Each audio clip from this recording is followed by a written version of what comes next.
নাকি মূল্যবান সম্পদ, এর দাম নাকি কোটি টাকারও বেশি। শুনতে অবাক লাগলেও সমুদ্রের বৃহৎ স্তন্যপায়ী প্রাণী তিমির বমির দাম কোটি টাকার বেশি। আর এই দামের কারণে তিমির বমিকে ফ্লোটিং গোল্ড বা ভাসমান স্বর্ণ বলা হয়। তিমির বমির আরেক নাম অ্যাম্বারগ্রিস। তবে স্পার্ম তিমি ছাড়া অন্য কোনো তিমির পেটে এটি তৈরি হয় না।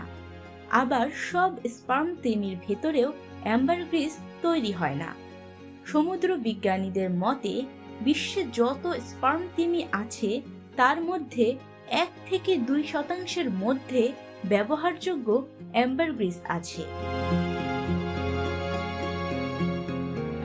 যুক্তরাজ্যের ন্যাচারাল হিস্ট্রি মিউজিয়াম থেকে জানা যায়, তিমিরা হজম না হওয়া খাবারের বেশিরভাগ অংশ বমির মাধ্যমে বের করে দিলেও কিছু অংশ অন্ত্রে প্রবেশ করে এবং একসঙ্গে লেগে থাকে।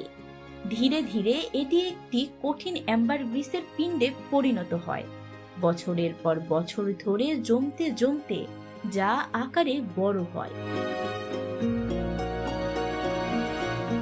তিমির বমি বা অ্যাম্বারগ্রিস কখনো কখনো ভাসমান অবস্থায় সাগরে পাওয়া যায়। তবে কিভাবে পদার্থটি সমুদ্রে অবাধে ভাসতে থাকে তা নিয়ে এখনো বিতর্ক রয়েছে।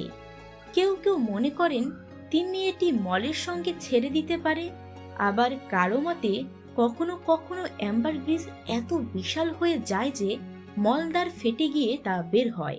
অবশ্য এই কারণে তখন প্রাণীটির মৃত্যুও হতে পারে। তিমির বমি দিয়ে তৈরি করা হয় বিভিন্ন সুগন্ধি। প্রথমে দুর্গন্ধ লাগলেও অ্যাম্বারগ্রিস যখন শক্ত প্রকৃতির হয় তখন এর থেকে সুগন্ধ বের হতে থাকে। পরবর্তী সময়ে এটিকে ব্যবহার করা হয় সুগন্ধি তৈরিতে। সাধারণত সাদা অ্যাম্বারগ্রিস থেকে সেরা মানের পারফিউম বা সুগন্ধি তৈরি করা হয়। এছাড়া প্রসাধনী সামগ্রী ও বিভিন্ন ওষুধ তৈরিতেও তিমির বমি ব্যবহৃত হয়ে থাকে। কিন্তু ভাসমান স্বর্ণখ্যাত অ্যাম্বারগ্রিস বা তিমির বমির দাম কেন এত বেশি? আসলে তিমির বমির দুষ্প্রাপ্যতা এবং সুগন্ধি তৈরিতে ব্যবহারই একে এতটা মূল্যবান করে তুলেছে। ক্যানারি দ্বীপে পাওয়া 21 পাউন্ড অ্যাম্বারগ্রিস বিক্রি হয়েছিল $5 লাখ।